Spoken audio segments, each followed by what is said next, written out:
and welcome to our webinar, How to Navigate Local Law 97.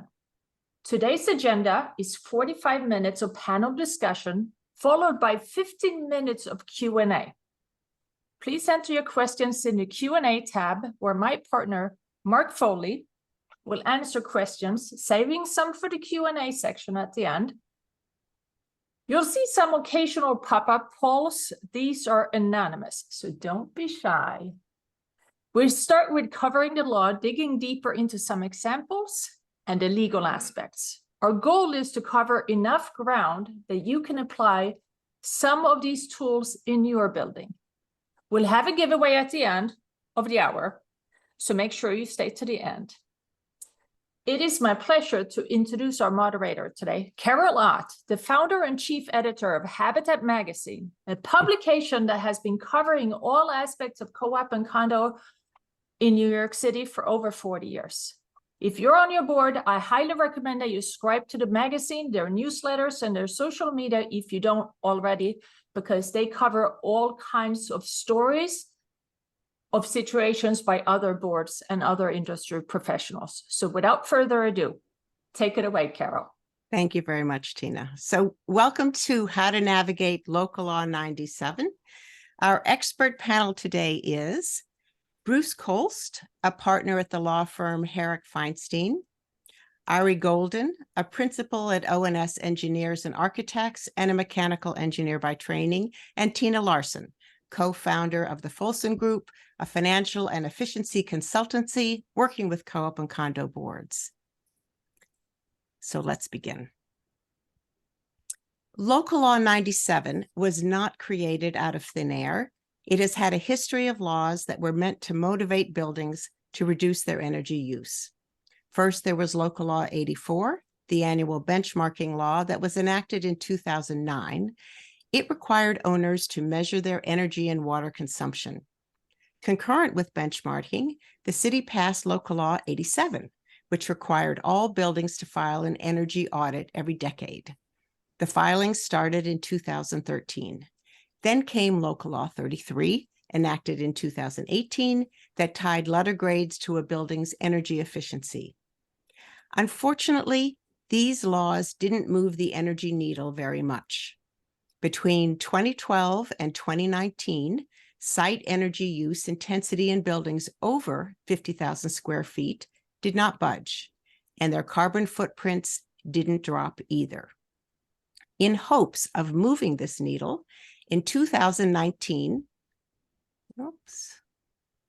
the city passed Local Law 97. This law establishes carbon emission limits for each building. The city has laid out a plan for how and when that should happen, and it recently released new rules that will give building owners some breathing room as they formulate how to meet building goals. But first, here's how a building will be judged and possibly fined. Every building has a carbon cap based on its size and space type. These carbon caps reduce over time. As an example, take an all-residential 100,000 square foot building that releases 500 tons of carbon each year. Its carbon cap from 2024 through 2029 is set by the city at 675 tons, dropping to 335 tons in the next period from 2030 to 2034, and then to 269 tons from 2035 to 2039. Annual fines will be imposed for every ton of carbon over its respective yearly limit. The good news is that over 88% of buildings won't face any fines in the first period. The less good news is that in the second period, which is from 2030 to 2034, the majority of buildings will face fines. How your building decides to tackle Local Law 97 challenges is complicated, expensive, and will require the advice of professionals. The first step is to understand the difference between your building's letter grade and carbon emission score, and how one doesn't equate with the other. Ari, could you please explain? Yes, thank you, Carol. So currently the building grades that you're seeing on all these different buildings, those are based on the total energy usage of the building, and then that's compared to other, in this case, residential buildings. And depending on how you measure up against those buildings, that is giving you your percentage score, which then translates into a letter grade. The fines that are distributed under local law 97, those are based on your carbon output. So it is taking that information that you have put in to get your letter grade, and it is converting it over to a carbon output number. And as Carol said, you have a cap limit, and once you exceed that limit, you'll get fined on that. So Tina, what is benchmarking and how does it actually relate to the carbon emission score? We can't hear you. You would think that I could figure that one out by now. There we go. Sure, Carol. So benchmarking is local law 84. The law that requires all buildings greater than 25,000 square foot to report their total energy use and water use in many cases before May 1st of every year. However, unfair as it may seem, this includes the energy use by the entire building, even the spaces that are not controlled by the board. So even if the board cannot control the usage inside of apartments and in the commercial space, those are still included in the benchmarking.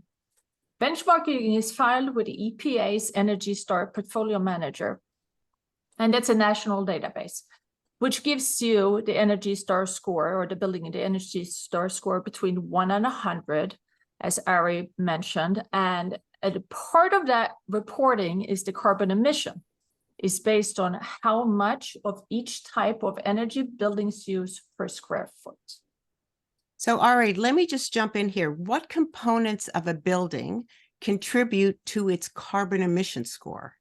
Yeah, so we keep saying total building energy usage, and that includes gas that you're using for cooking, boilers, domestic hot water, if your building is on utility steam on obviously electric, and those numbers are that you're going to input into the EPA spreadsheet are all going to come from the utility.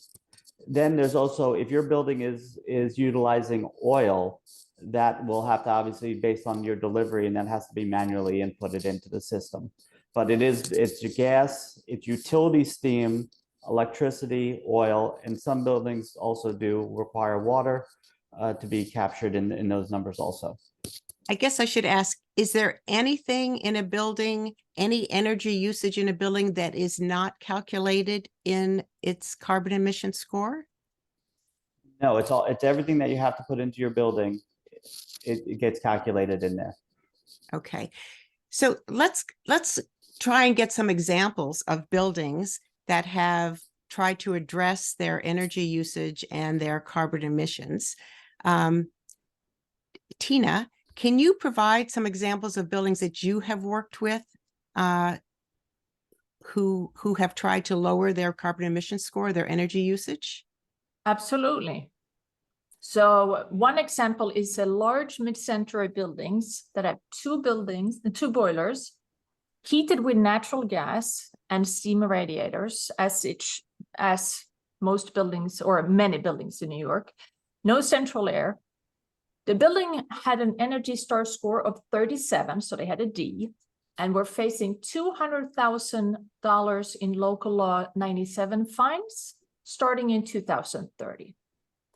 So here's what we did. We replaced the air conditioners in all the public and mechanical areas with heat pumps, including the elevator shaft, which which is mostly cooled with regular air conditions. We enrolled residents in the free in-unit replacement program and to replace their light bulbs, inefficient shower heads, install aerators inside of many of the apartments, both kitchen and bathrooms.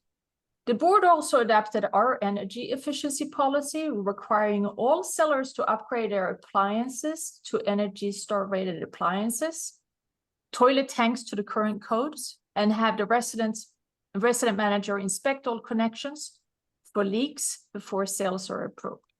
For this building, we're also frequently communicating with residents, encouraging them to sign up for community solar, grid reward, which I can explain, and also install either city quiet windows or window films, and replacing their air conditions with heat pumps.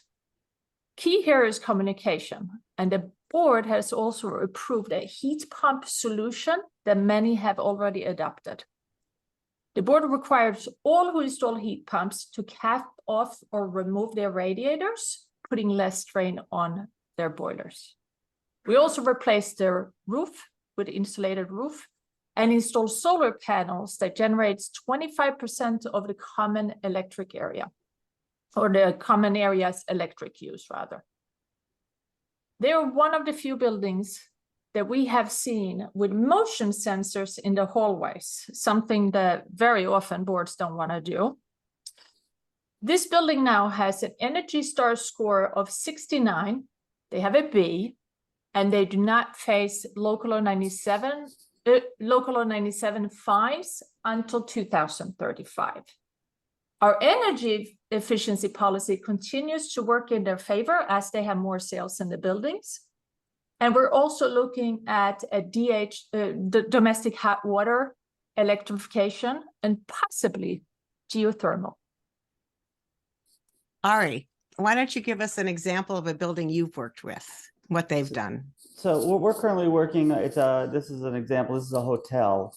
It's a 100-unit hotel, about 65,000 square feet. They currently have gas-fired boilers and gas-fired domestic hot water heaters that are from the early 80s and are highly inefficient. The building's cooling is provided by an air-cooled chiller. We're currently working with the owner of that building, and we're replacing the mechanical infrastructure on the roof. We've dropped the whole design temperature on the heating side to 120 degrees, which increases my boiler efficiency from about 70% to about 95 to 98% efficient, which alone is giving them a 30% savings on their gas bill, let alone the reduction they're also going to see in their carbon output. We're also in the process of replacing their chiller with a heat recovery chiller that will actually allow them to use that system for their cooling needs and their heating needs in throughout the entire year, which will allow them to eventually go all electric. The building itself, just based off the changes we're making to the boiler, we're expecting to see about a $15,000 savings a year. I didn't mention in the 24 to 29 period, they are not looking at any local law 97 fines, but once they hit 2030, they're looking at about $26,000 a year, and without any changes to their infrastructure, they'd be looking at about $100,000 fine starting in 2050. By the first step that we're doing is we're changing out their boilers to a high efficiency system. And then we're also converting the system to allow it to be all electric. That allows them to load shift what their needs are as time goes on, to allow them to maximize what their savings are as the electric grid gets cleaner. Bruce, let's turn to the law and what happens. As board directors, everybody is a fiduciary, and so it does matter what your decisions are. When deciding between energy investments, and these investments can be quite large, or paying the fines, what factors should a board consider? And what are the legal implications if a decision is made to pay the fine instead of investing in energy improvements? As an advocate for boards, I'd very much like to tell you that a board has the option to simply absorb the fine when that would be cheaper than complying with the law and doing requisite work. Unfortunately, I can't tell you that. I've really considered that question very thoroughly.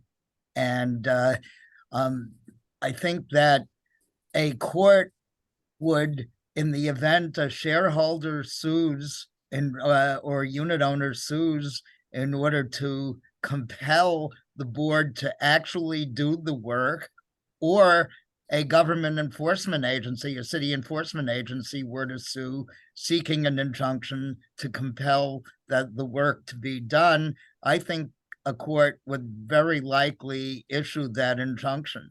And the reason is that the board's rationale for paying the fine would be the business judgment rule, which basically protects boards from judicial interference as long as they are acting in good faith. But the business judgment rule has 4 exceptions, one of them being that the board's action must be legal in all respects. And if a board makes the decision to flout the city council's law, local law 97, the board action is not legal in all respects, and therefore the board can't claim protection under the business judgment rule. Now, an argument can be made, I think, a plausible argument, that the law itself requires the payment of fines as the sanction, and therefore implicitly it gives boards the choice to make to absorb the fine. The problem with that argument is that a court always has the ability to issue an injunction, and the city council did not make the fine the exclusive remedy of enforcement. And therefore, I think a court always has the injunctive remedy available to it. And I think a court would say, we are not going to allow a building to buy itself out of compliance simply by absorbing the fine, because that is not covered by the business judgment rule, and it's contrary to public policy. Well, then, I want to ask Tina and Ari, if a board decides it needs to do something, or it thinks it needs to do something, and they're not paying fines now, and most co-op and condo buildings probably will not be paying fines in 2024. So there's 6 years until fines really do kick in. What's the value in starting now versus waiting for a period of years before you get your financing in order and you get your community buy-in? Tina, can you comment on that? Yes, so retrofitting takes a long time, and planning an energy retrofit or a heating system or the hot water, I mean, that takes a long time. So communicating with boards, starting or with shareholders, telling them that we are planning on this so that they are aware, and then starting to plan early. You're going to have to get a lot of bids. You're going to have to get a lot of contractors in there and providing proposals. So starting now is really crucial. Another thing is, think about if you don't have a plan in place and you don't have proposals and your boiler breaks down tomorrow, then you have pretty much no choice but to replace the boiler with a boiler, because that's going to be the easiest, right? So starting early and have a plan in place so that if the boiler breaks down 3 years from now, you already have proposals, you already have estimates, and maybe you have even prepared shareholders so that maybe they have even started saving up because they know that this is going to cost a lot. So communication is key in starting early, in my opinion. And Ari, how about, what are your thoughts on this? So, I mean, as Tina had mentioned, that the changes that need to happen to a building are not going to happen instantaneously. If you decide in 2029 that you need to make all these changes so you don't get fines in 2030, you're not going to be able to implement that system quick enough, and you're going to wind up seeing fines. And then also, if you start construction now, you also have that added cost on top of that. By pre-planning a system out and having an understanding of what fines you're going to incur versus the savings that you could see is is instrumental in being able to accomplish the goals that the city is trying to accomplish. So some of the hardest part of this is going to get the unit owners buy-in, realizing that they're going to be seeing some sort of assessment in either case. And it's possible that the fine is going to be lower than what the fix is to the individual unit owner. But as Bruce said, there is an obligation, to meet these requirements. So and the only way that the city can move forward with this is the buildings move forward with this is for individual buildings to pre-plan. You can start with low-hanging fruit, replacing lights with LED lights. You can start putting in some sort of temperature sensor device on steam radiators in your individual apartments. There's low-hanging fruit that you can do, and then going all the way up to replacing your boilers. So it's small and large, and there has to be a plan in order to be able to accomplish it. So I'm curious, when both of you talked about a plan, a plan, I mean, I can make a plan, but I don't have the funding for it. And getting the funding is complicated in a co-op or condo. For a board to make a plan, does it make sense that you first look at your end, I don't know if I want to say end goal, but your end point. So if your end point, let's say in 2030, which you can find out today, is a fine of a certain dollar magnitude, do you then back up your planning to say, maybe we'll chip away at it, and so we don't have X number of dollars to spend for 6 years?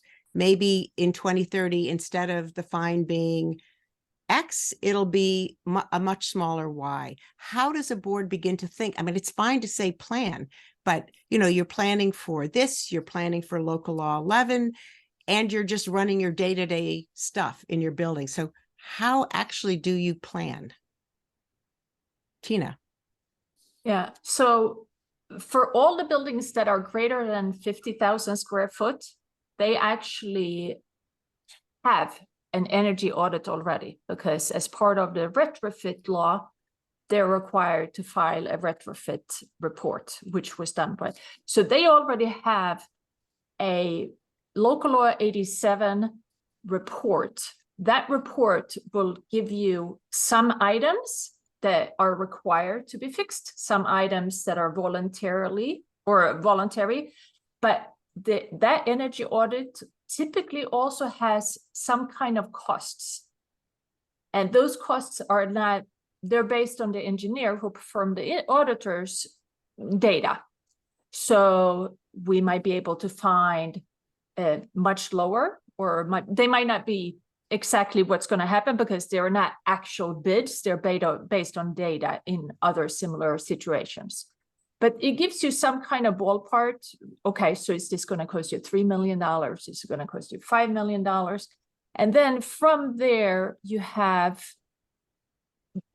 can have some place to start. For all the buildings that are not 50,000 square feet, the New York City Accelerator Program, they actually do an audit, or you can hire an energy consultant to do a full audit. And that will serve as the base, and then plan, as you said, Carol, plan starting with the end in mind. What are you trying to accomplish? Are you trying to electrify the entire building? And then how much is that going to cost? Ari, can you weigh in here? Yeah, so from a planning, it all comes down to, at the end of the day, being able to get financing, and that's for some buildings, they have that with no problem. Other buildings can't, they can't get any money at all.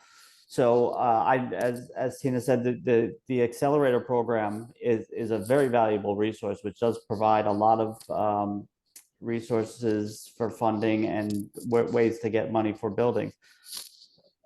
But just going back to, without knowing, having an energy audit of your building is crucial, and knowing what those costs are to be able to do them. And that's the, that's the planning part that we had talked about before. And just being able to have an idea of what that is and what that's going to cost is really a valuable first step. The city is working on ways to come up with different funding ideas, and I think it's going to be ever evolving. And I think it's going to be growing because more and more buildings to electrify an entire building is going to be a huge upgrade cost. It doesn't just affect, the public space of a building. You are going into individual unit owners' apartments. You're running new wiring. It is very invasive and going to be very costly. So the funding sources are going to be growing more and more, in my opinion, as this moves forward. Okay, Bruce, for buildings that are affordable co-ops or that have a significant portion of their building with rent regulated or rent subsidized units still in them, they can take an alternative path. Do you want to speak to that? Sure, but before I do, there's one other observation I'd like to make about the necessity for early planning. And that is, as you mentioned, the vast majority of buildings will be facing fines in the second period from 2024 through 2030. And there is, during that time frame, going to be a huge crunch on labor and on materials. And therefore, the cost, contractors will not be available and materials will not be available, and prices are going to rise exponentially.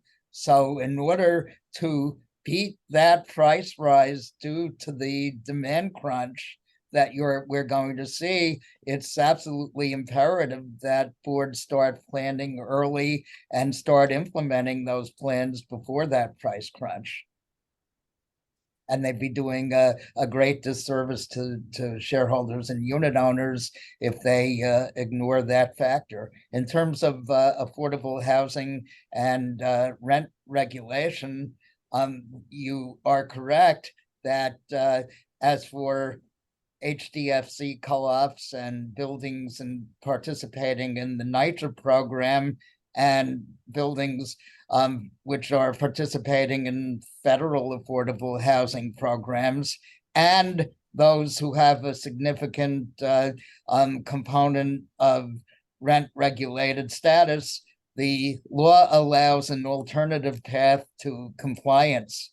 And that is boards with buildings whose footprint is greater than 25,000 square feet, who fall into those affordable housing categories, have an option of either demonstrating in a report to be filed by May 1, 2025, that as of December 31, 2024, they are compliant with the 2030 carbon emission standards, or alternatively, in that report that's due on May 1, 2025, they can document their compliance with each of 13 prescribed upgrades or building repairs that if they make those repairs,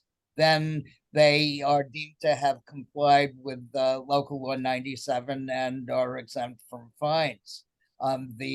Those 13 upgrades are enumerated in the handout I prepared, and it covers affordable housing buildings with a footprint of greater than 25,000 square feet. In terms of affordable housing, in terms of rent regulated status, buildings with at least 35% of their units subject to rent stabilization or rent control, which are greater than 25,000 square feet in footprint, they are also entitled to show either compliance with the 2030 standards, or that they've met each of the 13 upgrades and repairs that are in that list.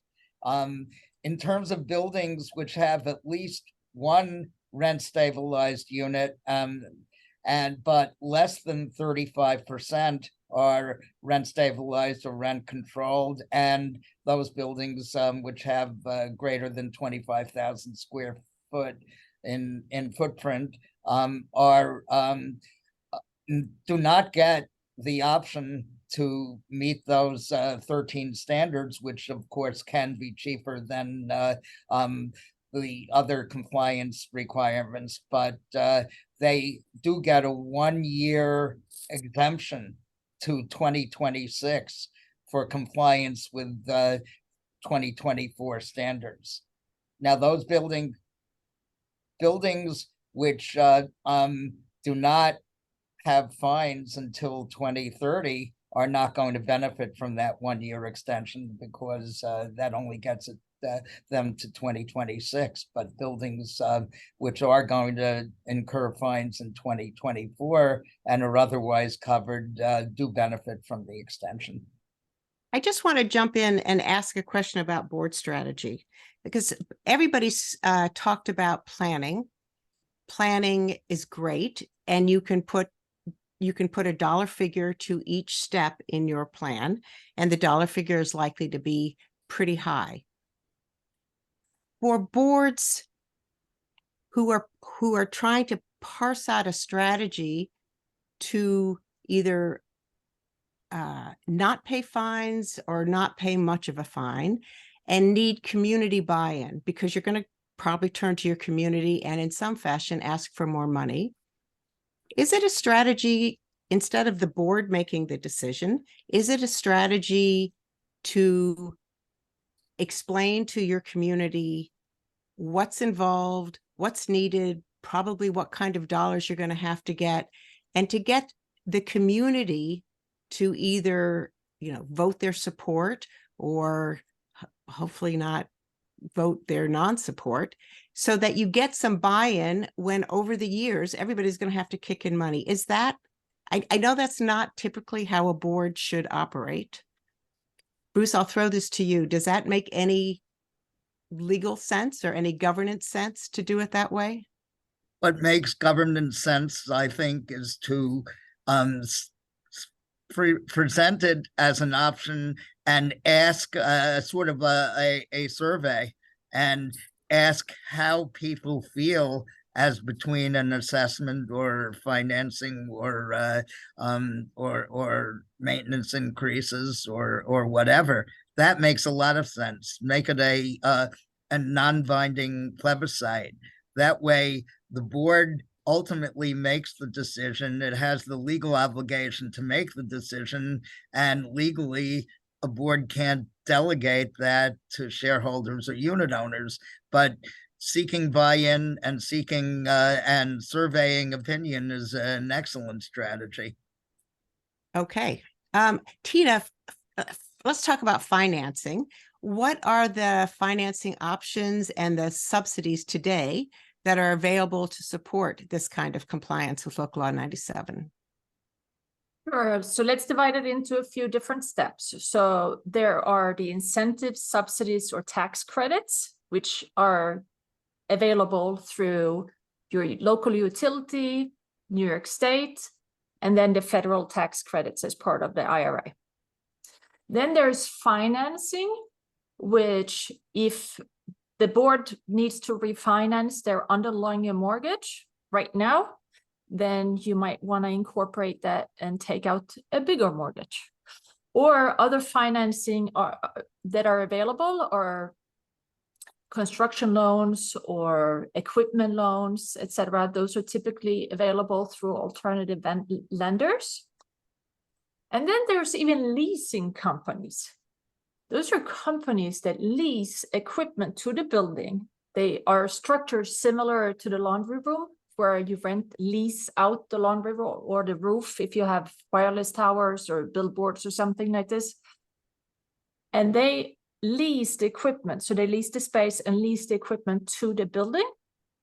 And those are typically no upfront cost. They work similar to a leasing company leasing when you lease your car or TV. And those are especially good for co-ops that have underlying mortgages, because their underlying mortgage lender typically don't allow for other loans.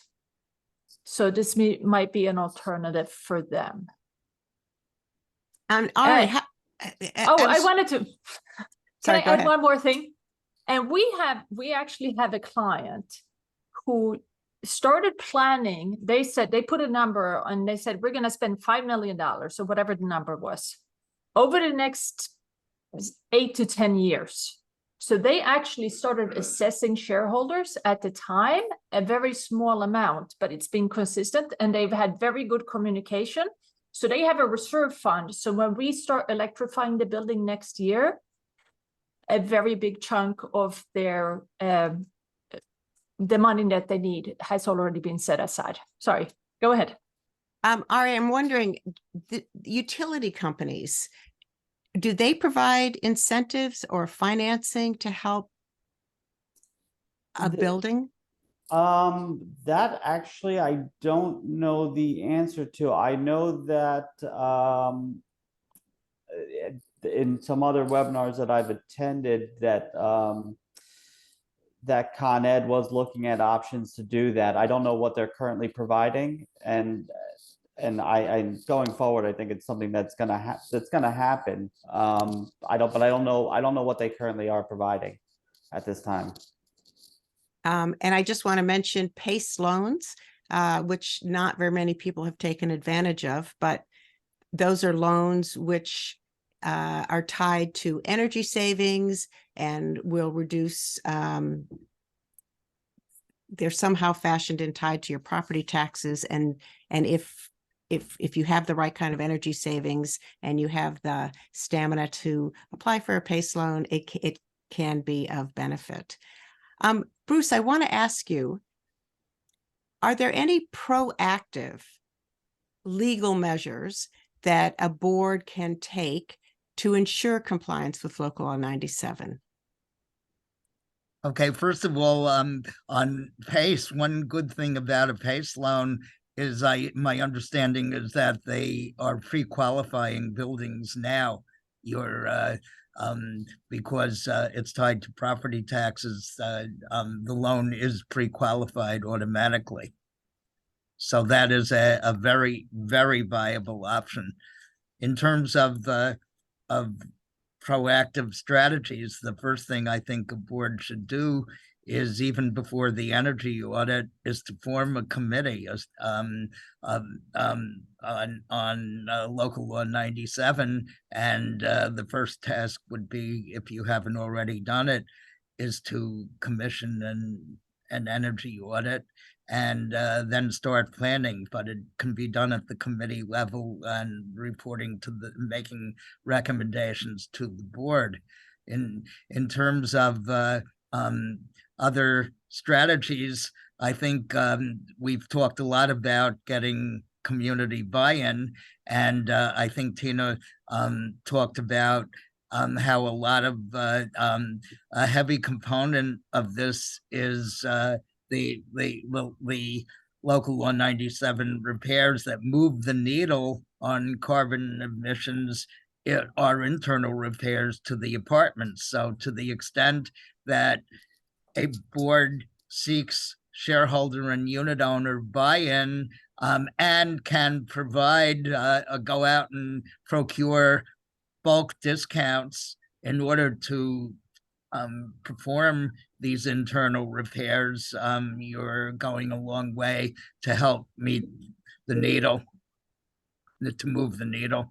So I think that's a good idea. In terms of if your building owns its commercial space and commercial leases are coming up for renewal, and you have the negotiating leverage, as I do in one of the buildings I represent, you can procure, you can shift the burden to the commercial tenant to take on financial responsibility for some of your Local Law 97 repairs. But that, of course, depends on the negotiating leverage that you have. In your experience, if the commercial lease is not coming up for renewal, can you can you then go back to the commercial tenant and say, here's a new law that neither you nor I anticipated, and you have to participate in it? In my experience, most tenants are going to say that's your responsibility. We didn't negotiate for it, and either that or they're going to try to extract other concessions as a quid pro quo.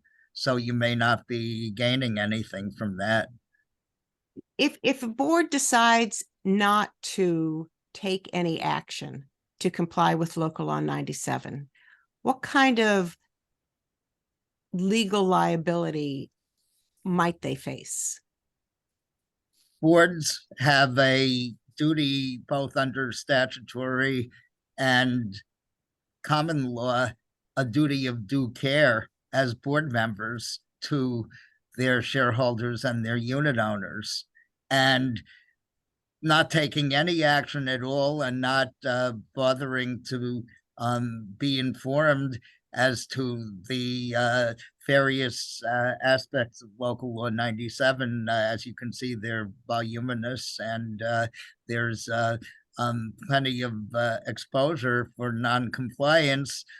You are violating your duty of due care, and you have exposure to your shareholders and unit owners to lawsuits for what's known as corporate waste, or exposure for monetary damages. And if compliance will cost $500,000 and paying a fine in 2030 will cost you $100,000, and the board in their due diligence makes the decision to pay the fine, perhaps for 3 years, perhaps for 5 years, perhaps for life, I don't know.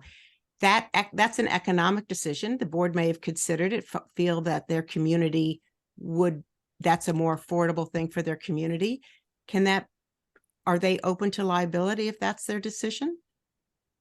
Well, as I said earlier, I think a court may very well not allow a board to simply absorb a fine, but if they decide, make a calculation and decide to pay most of the fine, I think that becomes more and more an issue of business judgment, as long as they're not seeking to evade their responsibility altogether.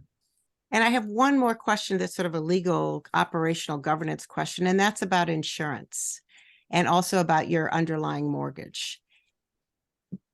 If you end up having to pay fines, or if you choose not to do any work and do pay the fines, do you think your building's insurability is in question? And also, could your holder of your underlying mortgage circle back to you because you violated something in those documents? In recent years, I've seen a much more pronounced trend on the part of insurers and lenders to take a more active role in a building's operation. So yes, I think you are going to get brushed back, and you are going to get pressure to comply with the law. I think as we progress more and more toward 2030's fines, I think a lot of lenders and insurers are going to become very, very conscious of a building's exposure and start asserting pressure. Okay. I think it's time for some questions. And I think Mark is going to present them, perhaps answer them. Thank you, Carol. Yes, it was very interesting on all parts. Thank you all the participants for being here. We've had a lot of interaction here, and we've got some very good questions lined up that we've saved. So I guess, Ari, this may be for you. What is the estimated cost to undertake the projects you're discussing in terms of retrofits? I know that's a wide open category, but yeah, that's a very wide open, and it really depends from building to building. You know, we're in New York City. We're dealing with buildings that are over 100 years old to ones that were just built, you know, in the last 5 years. So, the cost for upgrades, they could be fairly minor, or we're talking millions of dollars. So, it depends on what needs to get done. And then there's the question of, what's the building's responsibility and what becomes the tenant's responsibility within their space, for whatever has to happen in their space. Does that get factored into that number of running, let's say, new electric up and down the building to pick up whatever the new loads are? I said, once you're into the tenant's apartment, or the unit owner's apartment, who's now responsible for doing the work in there? Is that in that original number, or is that going to be something that the tenant is now has to provide their own financing for? So it really depends on the building, and there is no single solution, and there's no single answer to how to make a building code compliant. Right. A follow-up to that, we have another related question. This is specific, but I believe it can translate probably to a lot of buildings. If you're landmarked, this particular building is 100 years old, has iron casement windows, not allowed to be changed, and they need to be kept in the current style. What other options might they have? Ooh, that is a tough one, Mark. That's why we're here. And it's landmarks is going to have to get involved in this, because how do you the windows are a primary source of heat loss. So you're talking single pane windows with essentially iron mullions. It's a huge loss right there. And that is it. Although window replacement is not low-hanging fruit, it's a relatively easy replacement that could have a significant impact on the building's heating and cooling. I know that we have done buildings that are landmarked, and we have done windows inside of those iron casement windows, so that you're not affecting the exterior facade. But the landmark aspect definitely adds a complication to any cost saving measure or carbon saving measure. Okay, great. Bruce, I'm sorry. I think I cut you off earlier. I was just going to add a little context to Ari's general observation, and that is the statistics I've seen bandied about are 50,000 buildings are roughly affected by Local Law 97, and the total anticipated spend is going to be $4 billion. Wow. Yeah, wow. That's almost real money. Another question. We've had some discussions going on here while you all were speaking about square footage measuring and all that.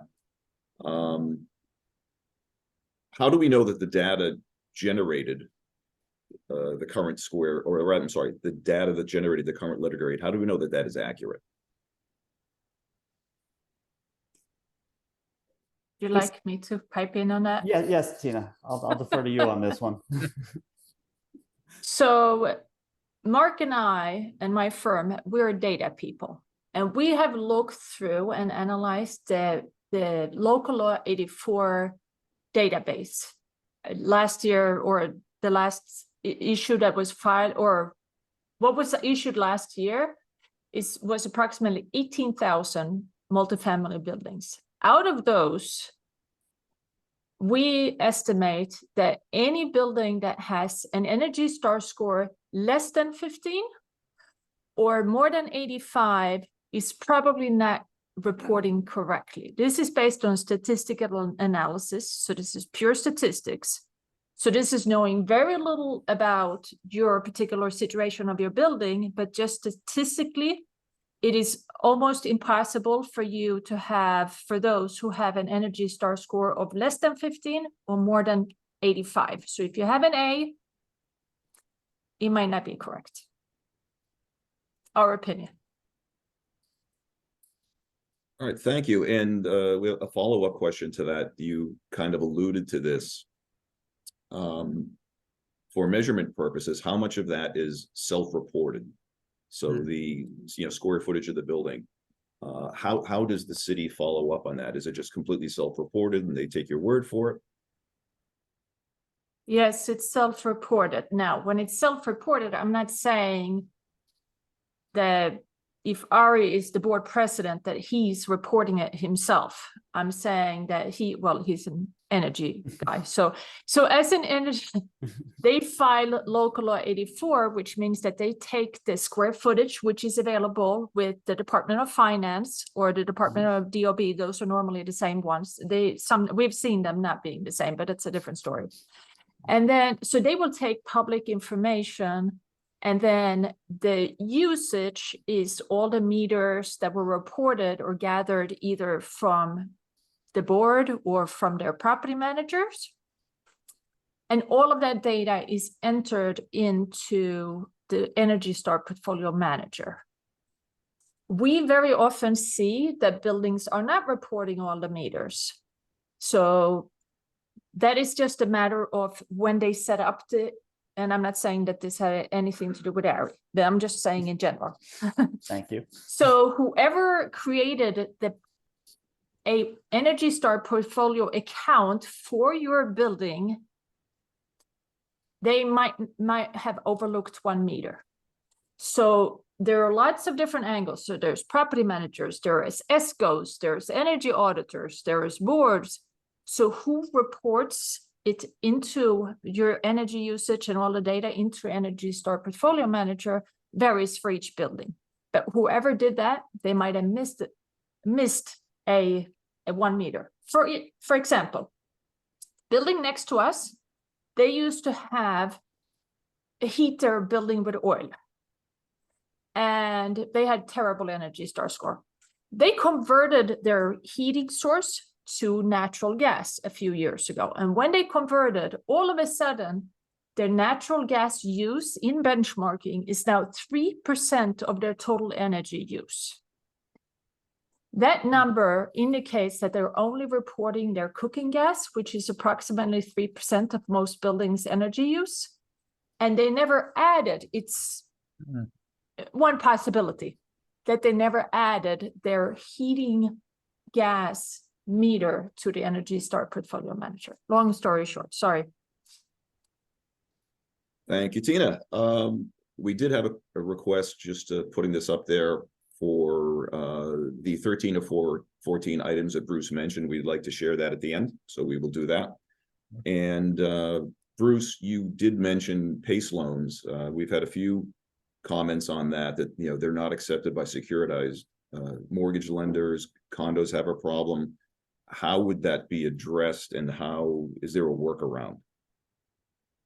There is no workaround yet, to my knowledge, because the program is so new, and so is the law so new. It's a work in progress, and there is an advisory committee, and as we know, they've been issuing ad hoc regulations in order to flesh out the law, and there's lots to do in that regard, and I think that's going to be fleshed out. And I think the city is working very hard now to make it all a viable proposition. So I think there's a lot more to come on especially on something like PACE loans that are such a promising means of financing.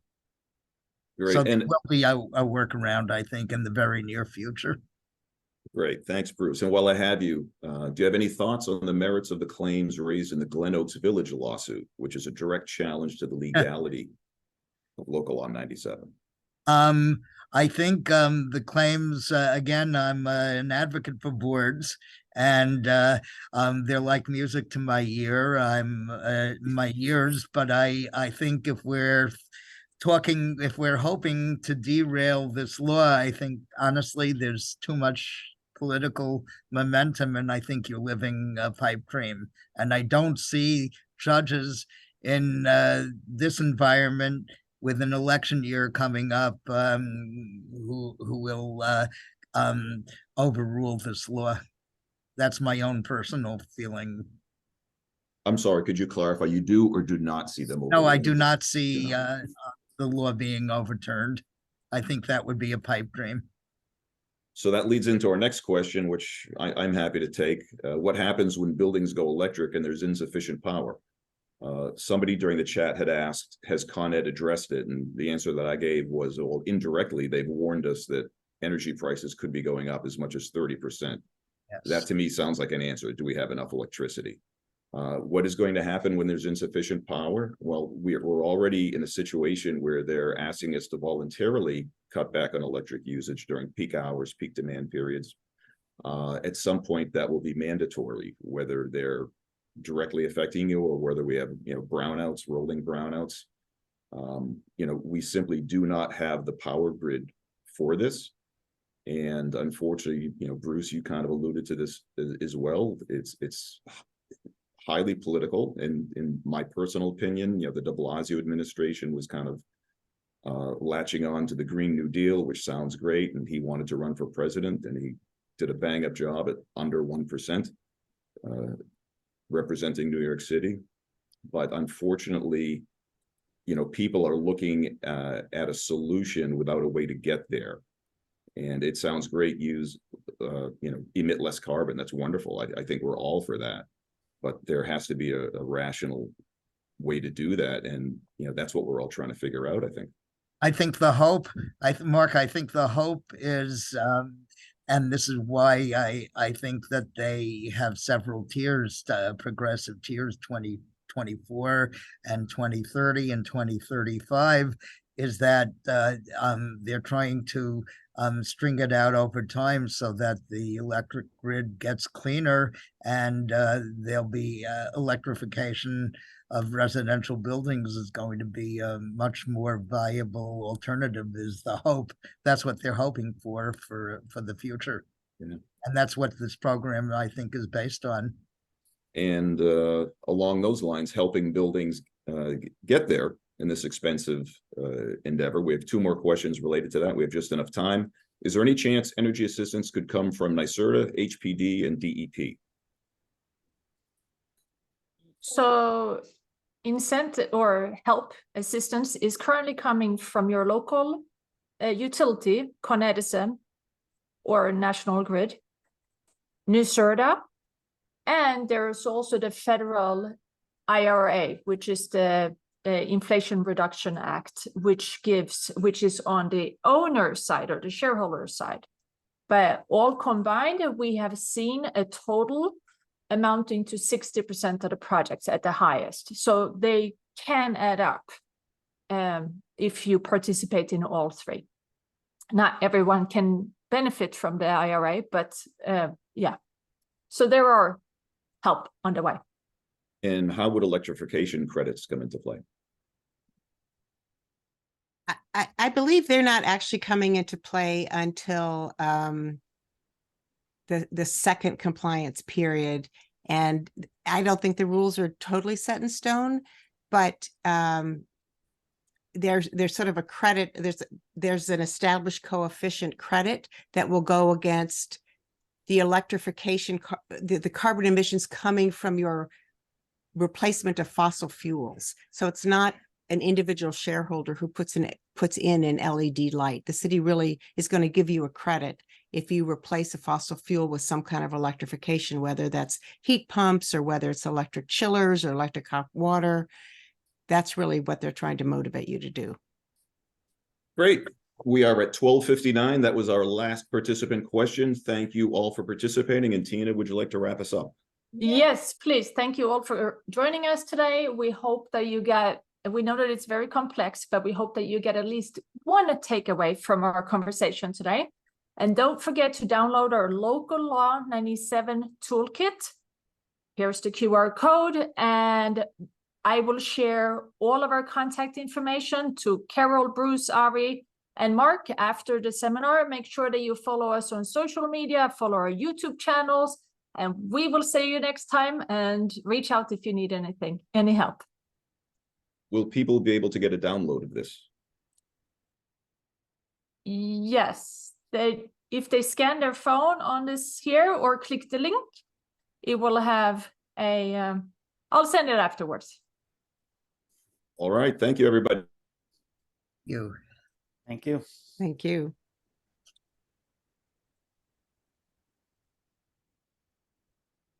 Is the recording done?